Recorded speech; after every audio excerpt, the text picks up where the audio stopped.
Bonjour à tous amateurs de baseball et bienvenue à une autre édition de Baseball, une édition dans laquelle on va parler de divers sujets de baseball en français et on va tenter de faire le tour un peu un peu de l'actualité. Évidemment, on parlera de vos poules. Est-ce que ça va bien? Est-ce que ça se passe bien? On va cette semaine parler de joueurs qui ont déçu ou en tout cas qui ont un début de saison difficile. Est-ce qu'il faut se décourager ou est-ce qu'il faut garder le cap? On va aussi discuter des releveurs qui pourraient être intéressants tout en n'ayant pas nécessairement de sauvetage. On sait que dans les poules, très souvent, les bons releveurs qui font des sauvetages sont partis. On n'a plus beaucoup d'options. Eh bien, on peut vraiment aller chercher des bons releveurs malgré tout. Et on va commencer avec, évidemment, mon collègue Antoine, qui est là cette semaine et qui est en pleine forme, qui suit un peu le hockey, mais qui est toujours la tête dans le baseball. Et on voulait parler, Antoine, d'abord bonjour. Un petit bonjour, ça vaut la peine, hein? Bonjour tout le monde, salut. Excellent. Et on voulait parler du début volé, entre autres, dans la Ligue. Depuis 2 ans, ça vole. Et je vais te laisser un peu introduire le sujet, puis je pense que tu voulais faire un petit statement avant qu'on commence. Oui, en fait, je veux souhaiter une espèce d'anniversaire, si on veut.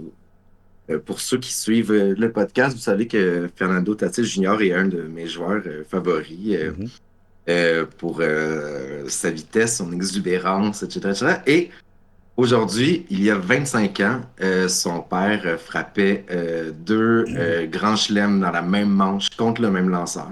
Ouais, exact. Ça n'a jamais été répété depuis. J'ai vu le vidéo là, passer sur la MLB.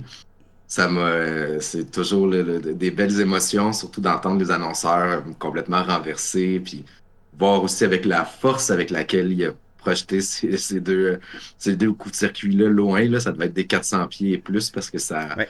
on le voit là, c'est après le releveur, après l'enclos des releveurs, etc.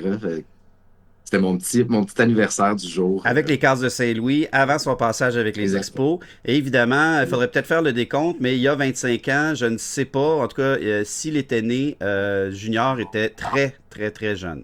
Alors, Euh, faut il, voir. il- il y a 25 ans, fait que ça se peut que ça y ait été cette nuit-là que ça. C'est possible. Donc, il aurait frappé 3 coups de circuit dans la même journée, finalement. Ouais, c'est Euh, peut-être cette nuit-là que ça c'est s'est ça. Mais déroulé. Il oui, a fait c'est trois grands chelems la même journée. un grand fait. Nous, avec les Expos, lorsqu'on a eu deux joueurs frappant des circuits dans la même manche, à l'époque, Chris Pyer puis Mike Lansing, c'était déjà assez exceptionnel. Mais quand on parle de deux grands chelems, là, c'est quelque chose. C'est Dans la vraiment même manche, faut le faire. magique. Cependant, contrairement à son fils, même s'il était sensiblement rapide en tant que joueur, c'était pas un grand voleur de but. Pas toujours. En tout cas, il a ralenti beaucoup avec l'âge, le père. Mais dans la Ligue, le MLB en général, ben, les vols de but ont pris tout un essor depuis l'an dernier. Ça a déjà été dans les années 80 très intense, mais là, c'est peut-être revenu. Selon moi, c'est revenu euh, pour le pour c'est excitant. J'aime Mhm. ça des vols de but. Ellie de la Cruz qui se rend au premier, ben tu le sais qu'il va être au troisième à la fin de la dernière de la séquence de celui qui frappe après lui. Puis ça, c'est excitant, c'est le fun. Euh, Tu sais, quand moi, puis on s'en parlait hors d'onde, j'ai comme pris une espèce de pause de baseball de quelques années. Puis quand je suis revenu justement en 2000, là, vraiment de suivre ça de manière vraiment plus assidue, il y avait presque personne là, qui était aussi. Il y avait peut-être Billy Hamilton. Et là, Mhm. on sent pas Billy Hamilton, celui des années 1910-20, là, qui Oui. parle bien du dernier Billy Hamilton. Là. Et il y en a deux, il faut faire attention. Ouais. Celui qui frappait pas du C'est un tout, grand mais voleur de qui but. était le plus rapide du baseball et Exact. Là. impressionnant au champ aussi avec ses attrapés. Pas Oui. nécessairement celui qui prenait les meilleures décisions, mais en défense, mais il faisait toutes des attrapés extraordinaires. Mm. Ouais. Fait que le dernier, là, c'est ça, là, vraiment qui m'a impressionné, c'est Billy Hamilton. Et là, l'année passée, bang, explosion. Mhm. Euh, Acuna en fait 72. Ça, c'est 72. Moi, je pensais pas revoir ça, là. Ouais. J'étais comme, si on en fait 50, si quelqu'un fait 60, ça va être incroyable. Là, il nous fait un 72. Euh, de la Cruz est parti pour en faire dans ces eaux-là. Là. Il connaît il est en train de connaître un peu une saison à la Acuna de l'année passée. Là. Beaucoup de buts volés. Je pense qu'il est rendu à 14. Il a Ça va déjà très 6 bien, oui. buts. Il va très, très bien. Esther Euh, Ruiz aussi, qui en a fait toute une belle oui, saison l'année passée avec les A's, donc un peu perdu dans la jungle des A's, mais quand même vraiment respectable. Une soixantaine de buts volés, je pense, l'an dernier. Il était bon deuxième tout le long de la saison hein, pour les buts volés l'an passé, oui. j'ai vu là, ça aujourd'hui, il y en a quelques-uns là, à 14. Là, il y a le joueur des Brewers, le Turang, qui est rendu à 14 Oui, aussi. oui, oui, exact. Ils sont quelques-uns là, en haut de 10, ce qui est quand même impressionnant, là, parce que si on fait une bonne vieille règle de 3, mais ça les amène comme pas mal toute la gang dans les 60 buts volés. Donc, beaucoup de buts volés. Est-ce que toi, selon toi, Louis Martin, puis je vais te relancer, Mhm. vraiment juste parce qu'ils ont agrandi les buts, parce qu'on s'entend, ça Ouais. peut pas être ça, là. Ben, Pour toi, effectivement, ils ont ragrandi les buts, donc ça a donné. Ben, tout d'abord, on est dans une ère de joueurs où on accepte de plus en plus le joueur un peu plus petit, avec un gabarit un peu moins musclé, qui est plus athlétique. Et dans ce contexte-là, ben, ça fonctionne. D'un autre côté, on a des joueurs monstrueux à la O'Neill Cruz et puis à la Estoril, avec celui des Reds aussi, qui sont tout à fait incroyables et qui sont rendus au deuxième but après 2 ou 3 pas. Mais il reste que oui, le fait que les buts aient été agrandis, ça change beaucoup de choses. J'ai regardé un peu les statistiques, puis j'ai vu que, entre autres, là, si je regarde ce que j'ai noté, en 2023, on avait 3500 buts volés en tout dans la MLB. On était déjà 1000 de plus qu'en 2022. Donc, pour avoir volé 1000 buts de plus dans tout le baseball, c'est assez exceptionnel. Et on va remarquer que même si les catcheurs et les releveurs sont, les receveurs pardon, sont très très très bons, surtout pour le framing, on a des receveurs aussi qui sont de bons frappeurs. Il n'y a pas les taux, je dirais, d'efficacité, mais ça aussi c'est à cause des buts. Hein, c'est toujours un peu. Mais il n'y a que Gabriel Moreno pour l'instant qui est capable de retirer un coureur une fois sur 3 dans tout le baseball. Alors, on est quand même loin, disons, des Gary Carter et puis des Johnny Bench. Et même, on est encore même loin de Salvatore Perez d'il y a peut-être 5 à 6 ans. Alors, on est quand même dans un contexte où les buts ont fait très mal aux moyennes des receveurs. Ce qui est particulier, par exemple, pour Moreno, c'est qu'il a toujours été très bon. En 2022, il était le meilleur de toute façon. Donc, même si on a augmenté la largeur des buts, il est quand même celui qui retire encore le plus de joueurs. Mais il y a des receveurs qui sont là beaucoup plus aussi pour leur qualité de bâton que pour leur qualité de défensif. Il y a Christian Maldonado, il y a Betancourt aussi, ils sont là pour la défensive, mais la majorité, on met souvent des receveurs qui sont très forts en attaque. Et donc, ils ont moins de chance peut-être pour avoir des mais c'est ça, receveurs qui sont là pour leurs bras et capable de retirer les coureurs comme Moreno peut le faire, comme JT Realmuto pouvait le faire à l'époque lorsqu'il était jeune. Et ça peut jouer. Il y a tout ça qui joue. Il y a le fait aussi qu'on lance de plus en plus de balles à effet. Alors, les balles rapides étaient systématiquement la norme il y a à peu près 4 ou 5 ans. Depuis 3 ans, je dirais, peut-être même, on pourrait être généreux, on pourrait dire depuis 5 ans à peu près, avec l'avenue des métriques sur le spin, entre autres, on lance beaucoup, beaucoup plus de balles à effet, ce qui complique la vie des receveurs et qui fait qu'il donne le temps supplémentaire, entre autres, pour un bon départ pour le joueur. Et tout ça finit par avoir un impact à moyen terme. C'est drôle que tu parles de Perez. Moi, celui qui m'impressionnait le plus il y a à peine quelques années, c'était Molina avec les Cards, Mhm. son bras était redouté. Souvent, un joueur qui, Ouais. habituellement, contre n'importe quel autre catcher, serait parti. Le Ouais. contre Molina, oh, une petite hésitation, un petit j'attends-tu, est-ce que j'y vais ou j'y vais pas? Puis on s'entend là pour voler un but dans la MLB, faut pas que tu hésites Non, une non, non, seconde. non. Il faut avoir un instinct extraordinaire. Je donne un exemple d'un bonhomme qui est très rapide, Eddie Rosario, si vous l'avez vu passer. Il joue encore cette année. Il est un peu plus maintenant un joueur platoon, comme on dit, qui joue de temps à autre, tout dépendant du match-up avec le lanceur. Mais Eddie Rosario est un joueur extrêmement rapide sur les sentiers. Cependant, il a beaucoup de difficulté à voler des buts. Donc, ça prend vraiment un instinct, une capacité à Mhm. lire le lanceur, à partir exactement au bon moment. Et c'est ça que Eli de la Cruz, Acuna et d'autres ont de plus que les autres joueurs qui sont eux aussi très rapides. Dans les joueurs les plus rapides du baseball, il n'y a même pas 5-6 ans, on retrouvait des gens comme Tyler O'Neill, on retrouvait des gens comme Addison Bader, et qui volaient à peu près 10 à 15 buts par année. Bon, O'Neill a fait une très bonne saison, une fois d'une trentaine, je pense, mais il reste que ce ne sont pas des gens qui se sont inscrits dans l'histoire comme des grands voleurs de buts, et pourtant, selon les métriques, ils étaient dans les plus rapides du circuit. Donc, c'est toujours relatif. Qui est le plus rapide en ligne droite, ou qui est le plus rapide à courir la balle dans le champ, mais aussi après ça, voler des buts, c'est autre chose. Quand on pense, entre autres, que les gens qui volent, qu'on n'imaginerait pas comme des voleurs de buts, vont peut-être en voler 15 à 20. Freddie Freeman a toujours été un bon voleur de buts, même s'il n'en volait pas beaucoup. L'an dernier, Freddie Freeman a volé 24 buts. C'est assez impressionnant, considérant le type de joueur qu'il est. 6 pieds 5, joueur de premier but. On ne voit pas ça souvent. Paul Goldschmidt a toujours été un bon voleur de but aussi. Donc, ce sont des gens qui font augmenter cette moyenne-là. Je dirais, c'est peut-être pas le plafond. Oui, le plafond augmente, comme tu l'as bien mentionné, mais je pense que le plancher aussi augmente. Il y a de plus en plus de joueurs qui volent 10, 15, alors qu'ils se seraient abstenus ou presque dans les années précédentes. Mais Shohei Ohtani, même chose. Je pense qu'il en a fait une vingtaine aussi l'année dernière. Toujours dans la vingtaine. Il y a des gens comme, des bons joueurs comme Kyle Tucker qui en volent une trentaine. Des recrues comme... oui, puis il y a des recrues comme Volpe l'année passée. 29 buts volés à sa première saison dans les majeures. C'est quand même impressionnant parce qu'on parle d'un gars qui n'a pas vu les lanceurs avant. Donc, dès la première année, il peut se lancer. Ce qui fait que peut-être cette année, Volpe, s'il garde son flair, pourrait peut-être envoler jusqu'à 35, monter encore. Donc, on voit vraiment qu'il y a des joueurs qui, auparavant, n'auraient peut-être pas pris de chance sur le but volé, ou on n'aurait peut-être pas donné confiance, parce que souvent, ça vient du banc. On leur aurait pas donné confiance. Ouais. Là, vas-y, puis essaie. Moi, ça m'impressionne, surtout quand je vois des gros bonhommes, là, comme Freeman et compagnie, faire 25 buts volés.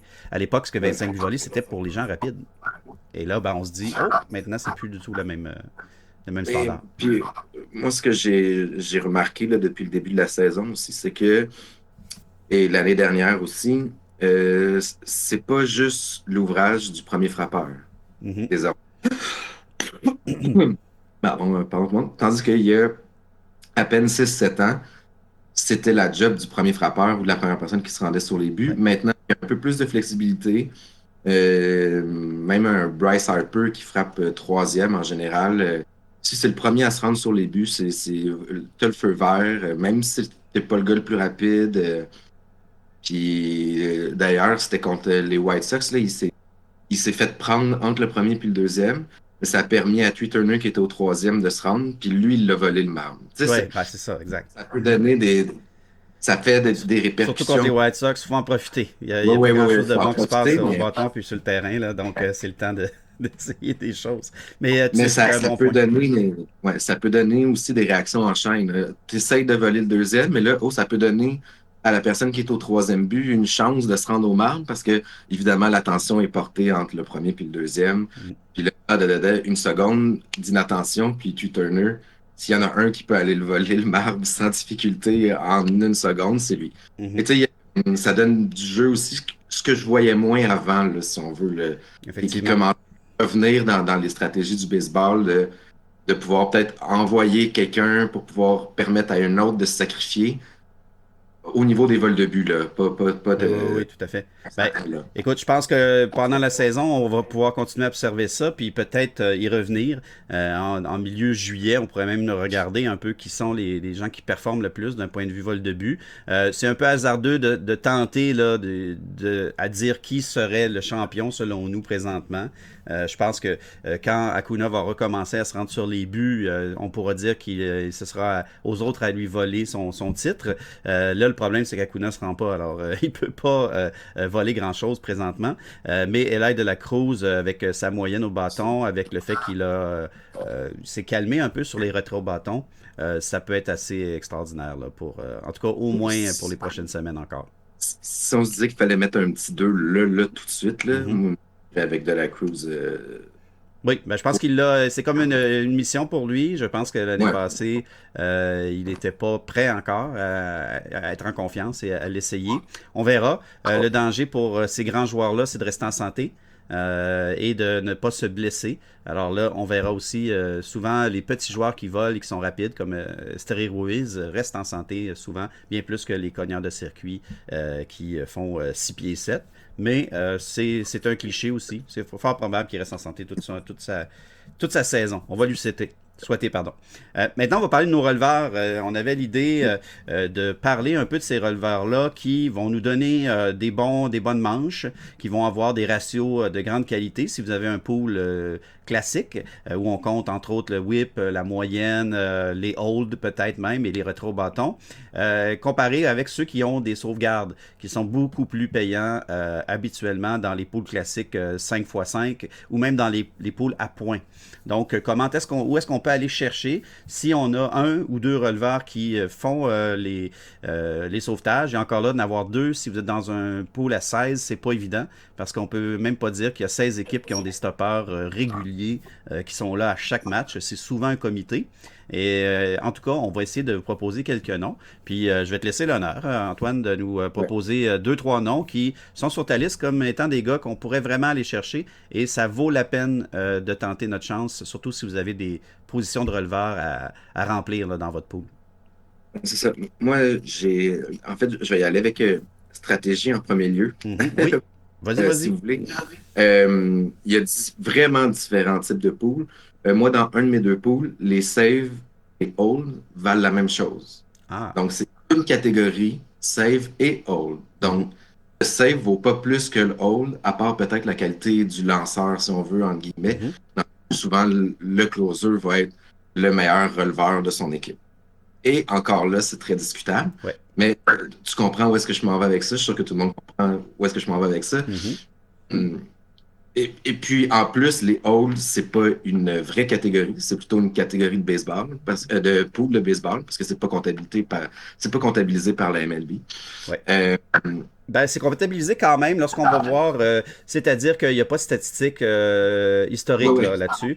Non, non, non, c'est ça, C'est exact. ça. À la fin d'un match, si vous allez voir votre box score, vous aurez le hold qui sera écrit, mais on ne va pas à Cooperstown avec ça là, pour l'instant. Non, non, c'est ça, Mm. exact.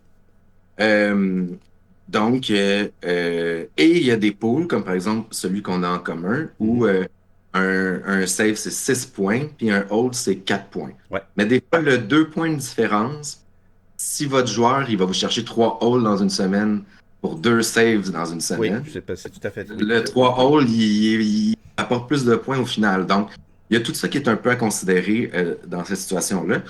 Moi, j'ai évidemment des joueurs à te proposer. Le premier, c'est David Robertson Mm.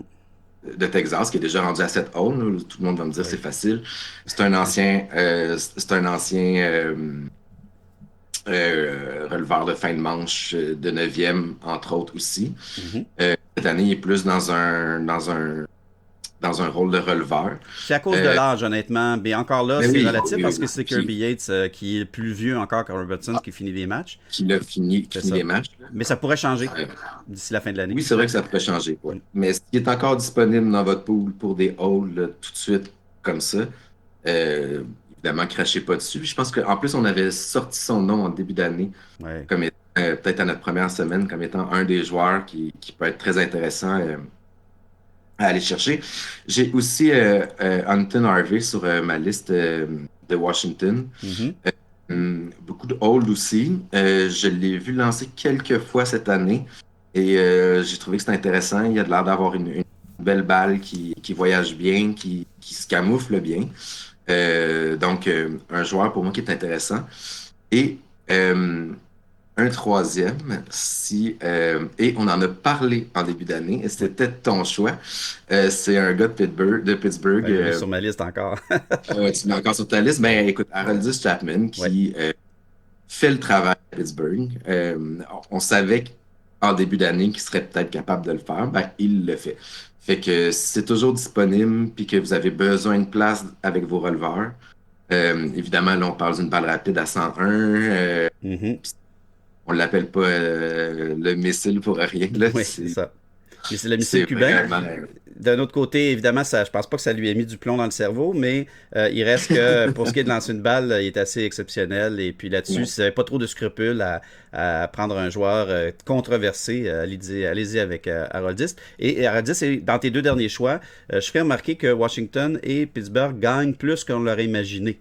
Et donc ça donne des chances. Évidemment, pour Mhm. le hold, vous devez tous savoir que il faut gagner le match pour avoir un hold. Malgré que parfois, on peut avoir un hold tout en perdant. La semaine dernière, ça m'est arrivé.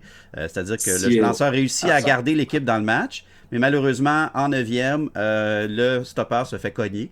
Donc, on peut avoir un hold tout en ayant notre équipe qui perd le match à ce moment-là. c'est le, si je me rappelle bien, pour avoir un save, c'est soit 3 points de différence dernière manche ou on peut lancer 3 manches, hein, Tout à fait, oui. Puis, pour avoir un save net. si, à un moment donné aussi, si le point égalisateur vient au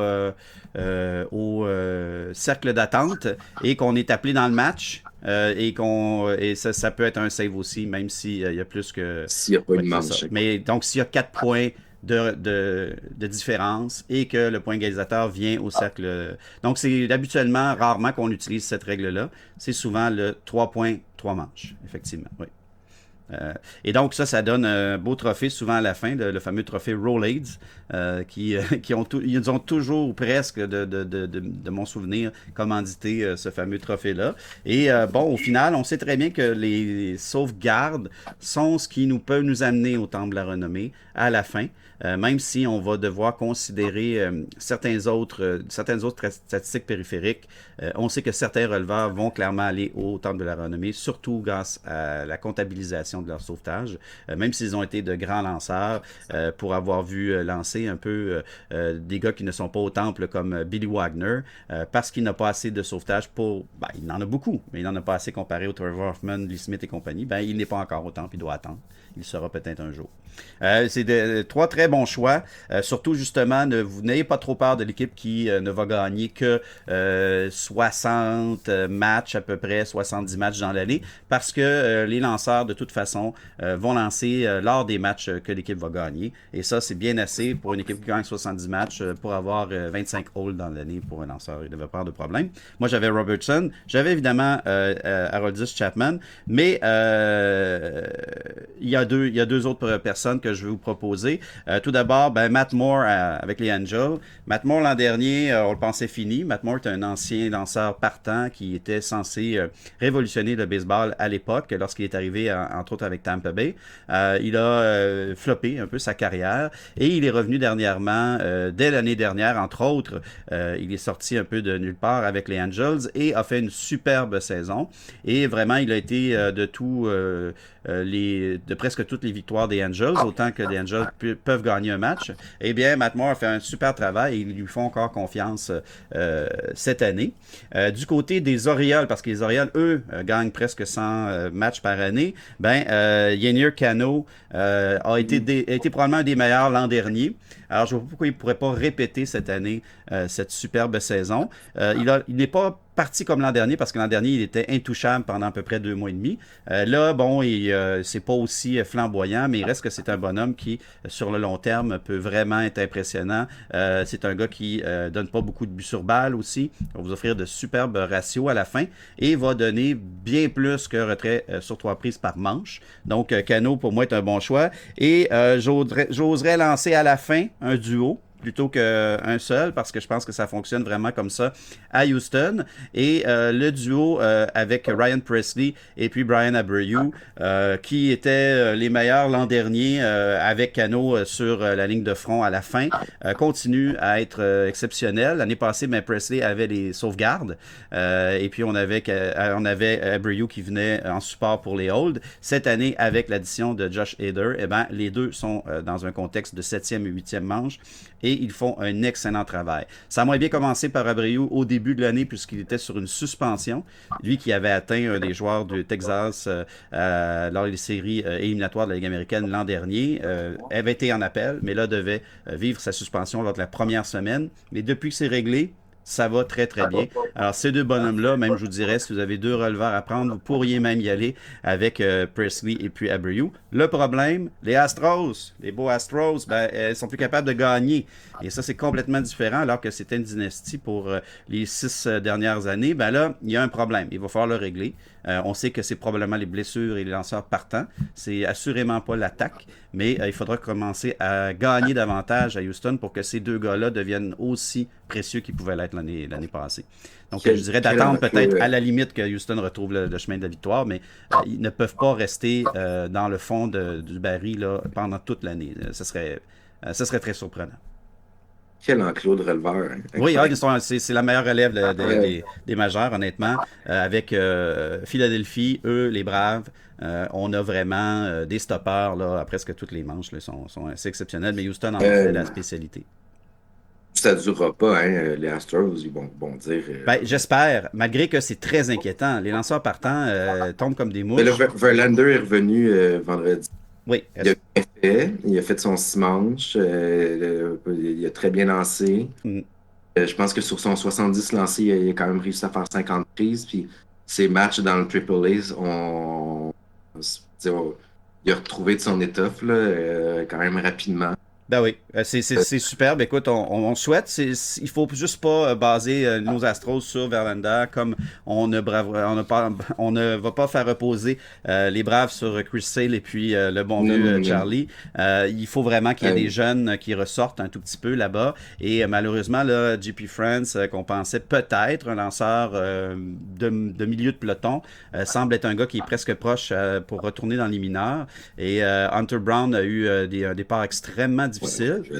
Alors, et avec la blessure de Javier, ça devient vraiment... Mais Valdez est supposé revenir cette semaine. Ouais.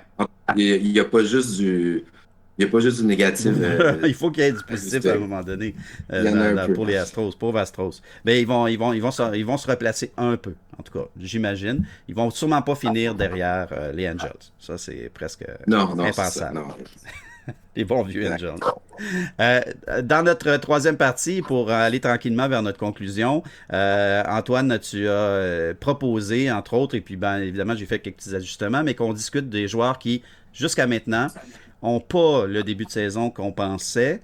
Et il faut peut-être savoir que ces joueurs-là, que ce soit dans un pool ou dans la vie de tous les jours, c'est partisans de telle ou telle équipe, est-ce qu'ils vont se replacer? Ça, c'est une grosse question.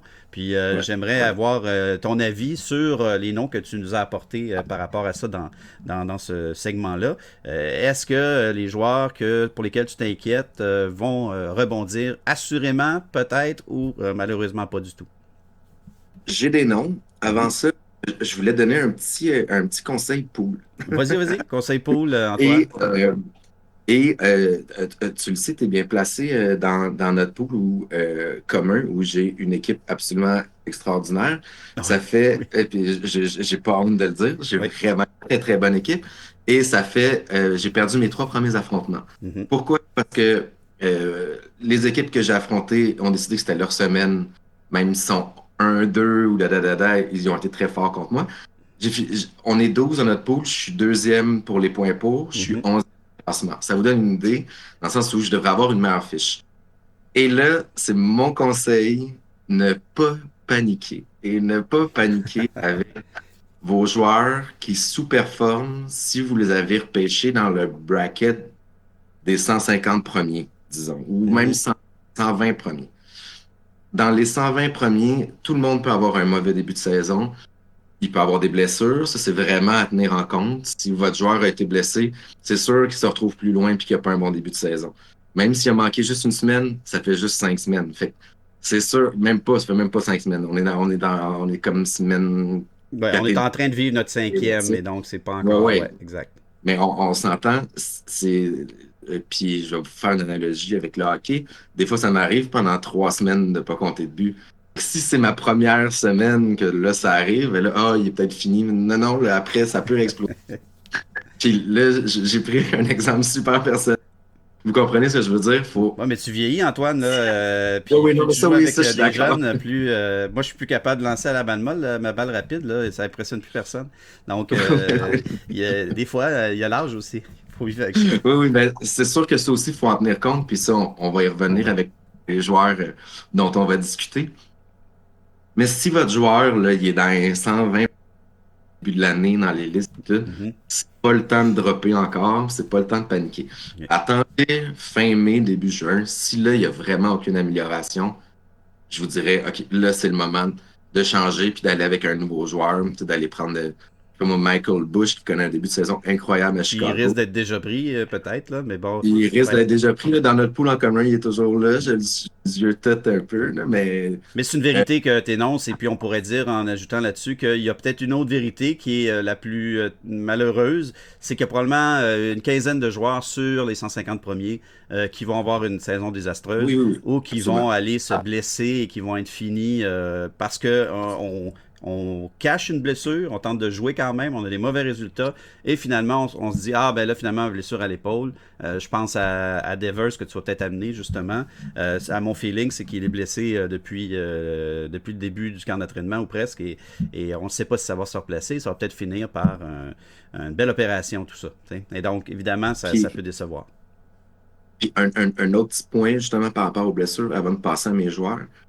Euh, Par exemple, là, je pense à Cody Bellinger. Là, aujourd'hui, on a reçu ses X-rays, puis là, finalement, il y a une fracture. Fait que là, il va manquer du temps, mais même s'il n'y avait pas un début de saison absolument phénoménal, Mhm. c'est le genre de joueur, vous le mettez sur votre IL, puis vous le gardez, peu importe. Vous ne le laissez pas aller parce qu'il va revenir dans 5 semaines. Puis, tu sais, Mhm. dans, là, vraiment, là, dans les 120 premiers, protégez vos acquis que vous êtes allé chercher au repêchage. C'est pas pour rien qu'ils étaient là dans les listes, puis c'est qu'ils ont un potentiel de rebondir n'importe quand. Puis je me suis déjà fait avoir avec, euh, voyons, T'allais jeter un le- gars qu'il fallait pas, c'est ça? ouais, exact. Puis que finalement, l'autre personne est allée le chercher comme 3 semaines plus tard. Puis il y a eu une fin de saison de feu. Puis là, j'étais comme, ah, c'est niaiseux. Pourquoi je l'ai droppé quand il aurait pu être dans mon équipe et me faire tous ces points-là? Mhm. Il faut faire attention, selon moi. Mais, Ouais. mais on peut y aller avec la liste. Ouais, vas-y, vas-y, on t'écoute. Alors, moi, j'ai quand même. Là, je vais avoir l'air de m'acharner parce que j'ai parlé de lui il y a 2 semaines, mais Julio Rodriguez m'inquiète un petit un Oui. tout petit. Euh, c'est Le pire, c'est supposé qu'il vient de frapper son premier circuit il y a 2 jours, je pense. C'était 2 jours. lundi. Je Ouais. pense que ouais, je pense que c'était. Ouais, oui, c'est ça, exact. C'était lundi, on est mercredi aussi. Est-ce qu'on débloque? Mardi. Euh, est-ce qu'il va être complètement débloqué? Est-ce que. Tu sais, nous, notre question qu'on s'était dit avant hors d'onde, c'était euh, est-ce qu'il faut s'inquiéter ou non? Oui, ben, c'est une bonne question. Dans son cas, je pense pas qu'il faut s'inquiéter. En tout cas, la saison est encore trop jeune pour s'inquiéter. Euh, Puis on parle d'un phénomène, on parle pas de quelqu'un qui est juste très bon. On parle non, non, de ça c'est un clair. Non, joueur non, qui non, est un joueur de concession complètement, qui pourrait être dans les 10 meilleurs du baseball là, dans plusieurs discussions. Et honnêtement, on peut pas se décourager de joueurs comme ça. C'est des joueurs qu'on voit non, c'est ça. rarement Puis, passer. Ouais. je vais en nommer un deuxième vite, vite qui tombe exactement dans la même catégorie. Puis c'est Aaron Judge, qui connaît pas un bon début de saison. Mhm. Est-ce qu'il est inquiété? Je pense pas. Il a pas l'air blessé. En tout cas, il fait encore des beaux jeux en défense. Je serais pas trop inquiet de son côté pour Ouais. l'instant, mais c'est sûr qu'il y a moins de vélocité, mais à 30, je pense qu'il y a 31 ans, tu sais, c'est pas encore pour moi là, un âge. C'est pas ça le Non, non, problème. non. Rodgers, ça fait que 4 ans qu'il est vraiment bon, donc il reste encore Oui, oui, plusieurs oui, oui. années. Mais est-ce qu'il cache une blessure? Ça, évidemment, c'est pas ni Antoine ni moi aujourd'hui qui pourront vous dire quoi que ce soit là-dessus. On peut analyser là, la vitesse de son élan, tout ça. On peut y voir quelques signes. Il reste que Aaron Judge, je pense que ce qui est à prendre en considération, c'est est-ce qu'Aaron Judge a déjà vécu des moments comme ça? Et c'est clairement oui, la réponse. Donc, Oui. c'est pas du tout atypique de ce qu'est Aaron Judge normalement. Non. Il connaissait pas ça peut-être en début de saison normalement, mais il a toujours eu des passages à vide. Mhm. Et quand il est à son meilleur, il est pour un certain temps le meilleur joueur du baseball. Donc, c'est un Absolument. gars qui, quand il va reprendre ce statut-là, va probablement replacer ses statistiques. Un peu comme si Shohei Ohtani avait de la misère, il ferait la même chose. Pendant 3 semaines, Shohei Ohtani peut être le meilleur joueur du baseball sans problème, au bâton en tout cas. Et Josh peut faire ça aussi. Non, c'est ça, je suis pas inquiet non plus. Ouais. Et d'ailleurs, anecdote, moi, je l'ai croisé une fois face à face. Les Yankees étaient venus jouer au stade olympique contre les Blue Jays en match pré-saison. Et j'avais des passes médias, donc j'avais pu aller me rendre vers Oh, quand même. et je l'avais croisé vraiment. Il était en face de moi. Pour vous donner une idée, moi, je fais genre 5 et 8, 5 et 9. Et 160 livres mouillés. Fait que, rester, pour vrai, c'est C'est quelque quelque chose, chose. c'est un gros morceau. C'est toute une pièce d'homme, Ouais. comme on dit dans le Il fait jargon. exactement un pied de plus que moi, donc c'est un peu... Oui, c'est ça. ça doit être Exactement. ça doit être assez impressionnant. Euh, Sinon, on a parlé de Judge, ensuite on a regardé aussi, euh, sans t'acharner, mais ton premier nom, oui. c'était qui déjà? C'était Julio Rodriguez. Ensuite, est-ce que t'en as un troisième, un quatrième? Oui, ben en fait, on va retourner avec les Astros. Moi, je voulais parler de Alex Bregman. Mhm. Bon. Euh, c- euh, il y a peut-être 6 7 ans, il était top 10 dans toutes les listes. C'était Oui. tu sais, le prochain gros, Mm. le prochain gars ultra régulier, da, da, da, da, da. Le choix numéro 2 au repêchage.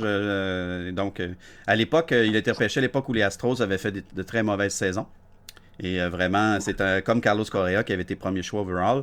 L'année suivante, ça avait été Bregman, je pense, deuxième choix overall. Et dès son arrivée, même l'année de la défaite en série mondiale, et je pense qu'il était déjà superbe. Donc, Oui, oui, oui, oh, oui. c'est ça, exact. Et là, pas qu'il. J'ai l'impression que la régularité est plus là comme avant. Mhm. Ou du moins, en tout cas, puis là, c'est pas nécessairement de la blessure, parce que ça fait quand même, je te dirais, 2 3 ans que je le trouve moins dominant qu'il l'était, si on veut. En fait, il y a comme un avant puis un après pandémie, un peu avec Alex Bregman. Et là, je dois t'avouer que dans son cas, lui, ça commence peut-être à m'inquiéter un petit peu sur le long terme, dans le sens où il va rester là, dans vos listes là, des 120, puis droppez pas ça. Là. Mais non, surtout, n'en faut pas. Ouais, ouais. Ce serait tout un Faut cadeau. vraiment pas dropper ça. Ouais. Mais il est peut-être plus top 50 comme il l'était avant. C'est peut-être vraiment plus un. C'est peut-être plus un keeper, dépendant de vos nombres de keepers que vous avez dans vos équipes. C'est peut-être plus. C'est ça le joueur que moi, je me souviens une année, je l'ai repêché deuxième ronde, puis je pensais que je venais de faire le vol de l'année. C'est peut-être plus ça. On est peut-être plus dans cette dynamique-là avec ce joueur-là qui là, peut rebondir vraiment très rapidement, mais c'est comme un feeling que j'ai un peu. Il s'en va vers la trentaine, Oui. tranquillement, Oui. pas vite. Il ira pas, là, il ira pas en s'améliorant nécessairement énormément. Là, je Mhm. pense que le pic pour un joueur de baseball, c'est 31 32. Il ira pas, là, c'est pas nécessairement. En tout cas, je sais pas si tu vois, là, il est pas en montée, en tout cas. Non, Là, on est bien d'accord là-dessus. Et il est pas, il est plus nécessairement entouré. C'est plus le même rôle qu'il avait. On peut dire que dans les Ça, c'est 10 vrai. meilleurs joueurs, s'il l'a déjà été, je pense que c'est vrai, au tournant de 2018 peut-être, ben là, c'est Kyle Tucker qui a pris sa place.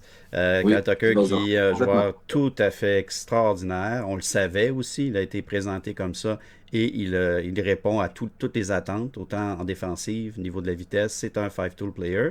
Et je pense qu'aussi dans le rôle qu'il a dans une équipe, ben Bregman est plus maintenant celui qui doit protéger tout ce monde-là, doit frapper derrière Tucker et compagnie, et puis apporter aussi du soutien, je dirais, d'expérience, comme en tant que vétéran, en tant que présence dans le vestiaire. On sait que c'est quand même un bonhomme assez bout en train. Là, je veux dire, c'est Mhm. Bregman, c'était une personnalité explosive, drôle, sympathique au départ, avant qu'il y ait ce scandale-là qui un peu l'a aigri avec la réponse de la majorité des fans, souvent avec raison. Mais oui, il est à surveiller pour un déclin tranquillement. Tranquillement. Mais droppez pas ça, comme le dit Antoine, c'est super Non, ne important. refais pas ça. C'est ça. Moi, mes trois joueurs, ben, j'avais mis Aaron Judge, donc, dont tu en as déjà très bien Ah, parlé. Je vais aller vers trois gars. Je vais en nommer un rapidement, mais je l'ai déjà nommé là, la semaine dernière. Je ne vais pas m'acharner. Mais si vous avez fait l'erreur de prendre José Abreu dans votre pool, c'est le temps de lâcher ça. José Abreu est plus capable de jouer vraiment à un niveau respectable au baseball. Et c'est un des premiers problèmes de Houston.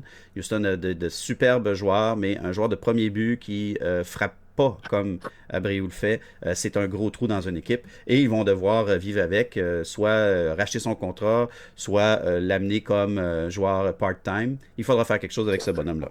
Maintenant, les trois personnes qui m'intéressent le plus par rapport à leur promesse et ce qui se passe, ben, c'est parce que la promesse a toujours été là. On ne s'est jamais demandé quand est-ce que la promesse allait arrêter un jour.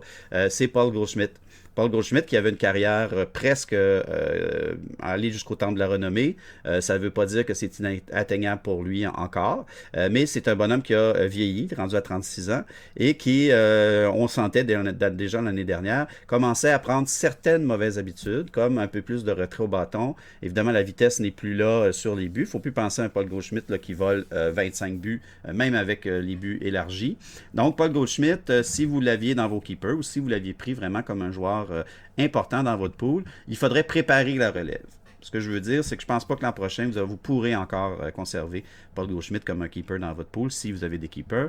Et évidemment, il faudra peut-être réajuster sa position. Comme tu le disais avec Bregman, Paul Goldschmidt pourra clairement descendre en bas des 50 premiers joueurs, même peut-être se promener autour des rangs 80 l'an prochain. Alors, il pourrait même se retrouver là, 10e, 11e chez les premiers buts. Alors, c'est vraiment à voir. Et Paul Goldschmidt, ben, il faut voir qu'est-ce qui se passe. Sinon, ben, deux jeunes un qui n'a rien prouvé, les deux n'ont rien prouvé jusqu'à maintenant, jusqu'à un certain point. Un très impressionnant par ses résultats, l'autre par sa stature et sa personnalité. Tout d'abord, Zach Gelof avec les A's. L'an dernier, lorsqu'il est arrivé, il a tout cassé. Tout le monde était extrêmement enthousiaste envers Zach Gelof, mais il faut se rendre à l'évidence, présentement, ça ne va vraiment pas bien. Est-ce que c'était prévisible? Est-ce que c'est un des problèmes qui sont en lien avec le fait que les A's ne sont pas très intéressants, donc on manque peut-être de combativité à jouer avec une équipe qui a presque même plus de stade? Est-ce qu'on est encore intéressé à jouer tant que ça? Est-ce qu'il va se replacer? Ça, c'est une bonne question. J'oserais ne pas y répondre parce que je suis vraiment pas certain. C'est vraiment pas clair si ce bonhomme-là va avoir besoin d'un petit retour aux sources pour pouvoir revenir éventuellement ou s'il va être capable de se déprendre par lui-même dans un line-up assez moribond, malheureusement. Il doit avoir du plaisir parce qu'il y a des super beaux jeunes joueurs avec les A's, mais au niveau de la productivité, c'était un gros zéro. On n'est même pas à l'époque où on avait Chris Davis à 40 circuits. Là. On n'a même plus rien presque avec les A's. Donc, c'est problématique. Moins pire que les White Sox, mais quand même problématique. Et mon dernier, ben, je le ramène à moi-même. Ben, c'est mon problème personnel.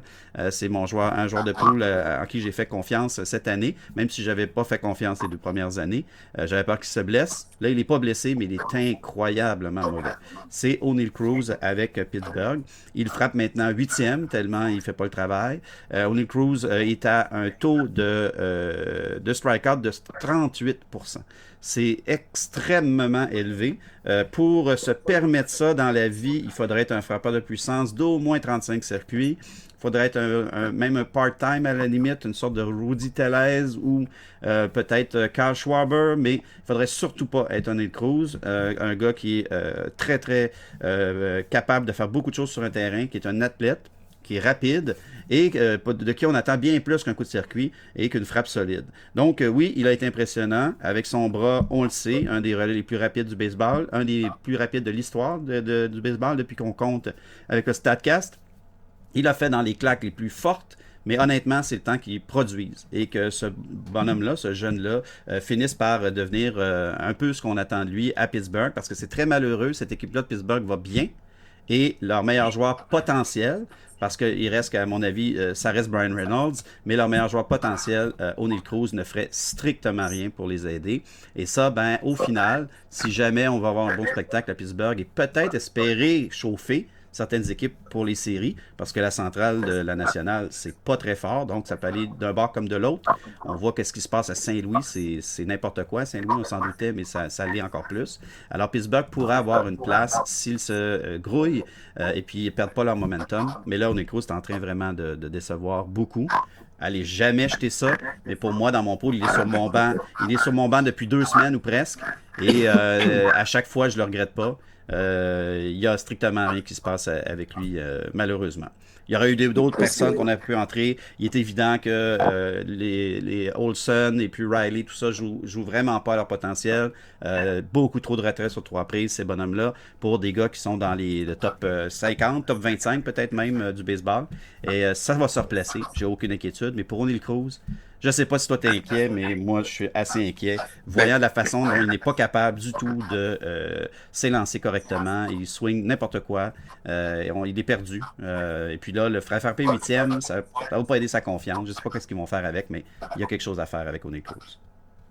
Oui, je suis inquiet, mais avant de le dropper, Ah non. envoie-moi un message. Ouais, c'est ça. On va s'entendre Non, sur quelque chose. non, il n'y en a pas question de dropper vraiment O'Neill Cruz. Je peux pas croire que ce bonhomme-là ne peut pas faire certaines séquences comme il l'a déjà fait dans le passé. Cependant, c'est la première année où il n'est pas vraiment blessé et il doit prouver qu'il est capable de jouer au moins 140 matchs correctement. Et pour l'instant, il y a beaucoup de difficultés à retrouver ses repères. Est-ce que c'est le fait qu'il a été trop blessé et qu'il a manqué beaucoup trop de temps de jeu? Et pour un jeune joueur dans son développement, ça peut être problématique. Alors, est-ce qu'il est capable de reprendre le temps perdu? Est-ce qu'il aurait besoin d'un petit séjour dans les mineurs, un petit mois là-bas? Ça serait extrêmement décevant, mais c'est pas impossible. En tout cas, voici les joueurs auxquels vous pouvez faire attention de ce temps-ci. Mais il y en a comme certains qu'Antoine a mentionné, Aaron Judge, c'est certain que ça va se replacer. Il n'y a aucun doute là-dessus. Oui. Et puis, j'avais mentionné même que d'un point de vue expérience, même si un gars comme Goldschmidt est en baisse de vitesse, c'est un frappeur trop intelligent. À un moment donné, il va trouver comment se positionner. Et on dirait qu'avec Arenado aussi, qui va pas bien. Là, tout va mal du côté de Saint-Louis, ou presque. Walker ne fait strictement rien, la jeune sensation. Donc, souvent, c'est l'équipe. Hein? Il y a tout l'entourage d'équipe qui n'aide pas. Et ça peut être un impact dans des cas comme, justement, Zach Gelof, des cas comme Goldschmidt, ce qui n'est pas l'excuse de O'Neill Cruz, puisque son équipe est en feu présentement. Je rajouterais un dernier petit truc, puis ça va être un peu un cliché, mais il y a beaucoup de joueurs de baseball qui, on dirait, quand la température monte, leur niveau de jeu monte aussi. Oui. Et c'est sûr qu'il y a une corrélation avec le fait que tu joues de plus en plus de matchs, puis là, tu retrouves aussi une game shape, si on veut, puis tu retrouves un rythme. Mais c'est quelque chose que j'ai remarqué, là, il y a beaucoup de joueurs que vers la mi-mai, là, on dirait que soudainement, là, quand les températures tombent en haut de 20 partout en Amérique du Nord, hop, là, c'est plus que vrai. On regarde les débuts de saison de certaines équipes qui ont eu à jouer dans le Nord beaucoup. Je regarde juste l'équipe que je suis le plus, les Braves. Leur série à New York, c'était pas si simple. Même à Chicago, ils ont eu de la difficulté, alors que tout le monde était habillé en ninja. Donc, honnêtement, c'est certain qu'un gars comme Acuna qui en arrache un peu de ce temps-ci, il faut peut-être lui donner le temps de se réchauffer. Alors que il est bien évident que des équipes comme au Texas et tout ça, jouent déjà dans des climats qui sont propices, même au camp d'entraînement. Alors, lorsque Texas peut-être aura à se déplacer chez les White Sox, là, il est peut-être trop tard, mais s'il l'avait fait dans la première saison de la première semaine de l'année, on aurait pu voir les dégâts possibles. Et c'est souvent avec les lanceurs, par exemple, ce fameux froid-là. Oui. Difficulté de passer la 5e manche, la 6e manche. Et là, on commence à se dégeler un peu, mais bon. Alors, exact.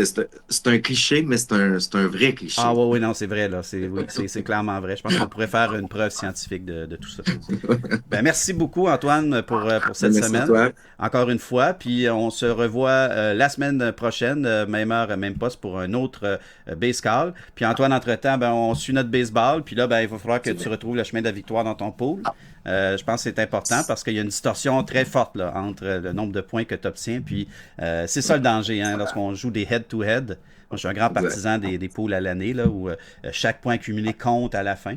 Mais dans ce contexte-là, ça reste le fun, puis ça reste, je dirais, il y a du challenge jusqu'à la fin de la semaine. En tout cas, mes 2 dernières semaines se sont terminées sur un sauvetage du dernier match du dimanche soir. Je vous dis que c'est un peu rushant. Je pense que j'ai passé l'âge pour ces choses-là. Bon, à bientôt, Antoine. Ça a été super le fun. Puis on se reparle cette semaine et on vous offre un autre base call dans une autre semaine.